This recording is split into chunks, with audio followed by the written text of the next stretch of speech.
അപ്പോളേ എല്ലാവരും ഇല്ല കുറച്ചധികം കമൻറ്റ് വെച്ചിട്ടാണ് എൻ്റെ ഐബ്രോ ഫില്ല് ചെയ്യുന്നത്, കണ്ണെഴുതാൻ കാണിക്കാം. ഐബ്രോ ഓൾറെഡി ഞാൻ ഫില്ല് ചെയ്ത് പോയി കേട്ടോ. അപ്പോഴാണ് ഓർത്തെ കണ്ണെഴുതുന്നത് കാണിക്കാം കേട്ടോ.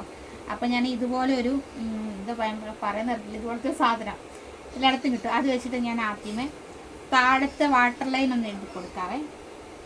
അത് ഇതിവിടെ വയ്ക്കാം, എന്നാലും ഇത് കൈ കൊണ്ട് പിടിക്കാൻ പറ്റത്തുള്ളൂ.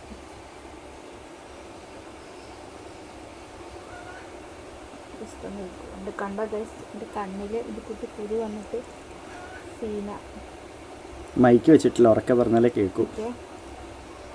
കണ്ണിൽ ഇത് കണ്ടോ, ഇതുപോലത്തെ ഒരു കുരു പോലെ വന്നിരിക്കുന്നു. ഇതിനെന്തോ ചെയ്യാൻ പറ്റുന്നത് നിങ്ങൾക്ക് പറയണം കേട്ടോ. കഴിഞ്ഞ ദിവസമല്ലേ ഇവിടെ ഭയങ്കര വേദനയായിരുന്നു, കുറച്ച് കുറഞ്ഞിട്ടുണ്ട്. അപ്പോൾ അതിന് ശേഷം പിന്നെ ഇതുപോലത്തെ ഇത്ര ഇവിടെ ചെയ്യുന്നുള്ളൂ. ബാക്കി നമുക്ക് സാധാ ഇതുപോലത്തെ ഈ ഒരു ഐലൈനർ എല്ലാവരും യൂസ് ചെയ്യുന്നത് തന്നെ. ഇത് തന്നെ ജസ്റ്റ് ഒന്ന് എടുത്തിട്ട് ആദ്യമേ കണ്ട് ഈ ഒരു ഭാഗമില്ലേ, ഈ ഒരു ഭാഗത്ത് നിന്നാണ്ട് ഇങ്ങനെ ഓ വീഡിയോ എടുക്കാൻ മോനെ പറയാം. എന്നിട്ട് ഇവിടെ നിന്ന് ജസ്റ്റ് ഇതുപോലെ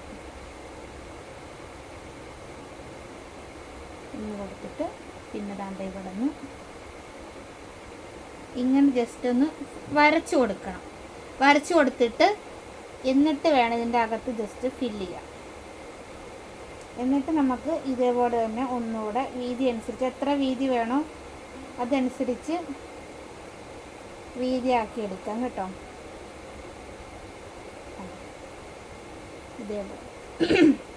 ഇതുപോലെ എൻ്റെ വാലിൻ്റെ ഒക്കെ നീട്ടവും അതൊക്കെ നമ്മുടെ ഇഷ്ടത്തിന് ചെയ്തെടുക്കാൻ പറ്റും. ഓരോരുത്തർക്കും ഓരോ ഇഷ്ടമാണ്. ഞാൻ ചിലപ്പം വാല് ഒരുപാട് ഇട്ടിട്ട് എഴുതാറുണ്ട്, ചിലപ്പോൾ അധികം നീളത്തിൽ എഴുതാറില്ല. കാണാവോ, കണ്ടോ? ഇതേപോലെ തന്നെ വേണമെങ്കിൽ ഇത് വെച്ചിട്ട് തന്നെ താഴെയും കൂടെ ഫില്ല് ചെയ്യാം. ഞാൻ അങ്ങനെ താഴെ അങ്ങനെ ഇത് വെച്ചിട്ട് എഴുതാറില്ല. ഇതുപോലെ വാട്ടർ ലൈൻ എഴുതിയിട്ട് മേളിൽ എഴുതാറാണ് പതിവ്. സെയിം ഇത് തന്നെ ഇവിടെ റിപ്പീറ്റ് ചെയ്യാം, കൊടുക്കുക.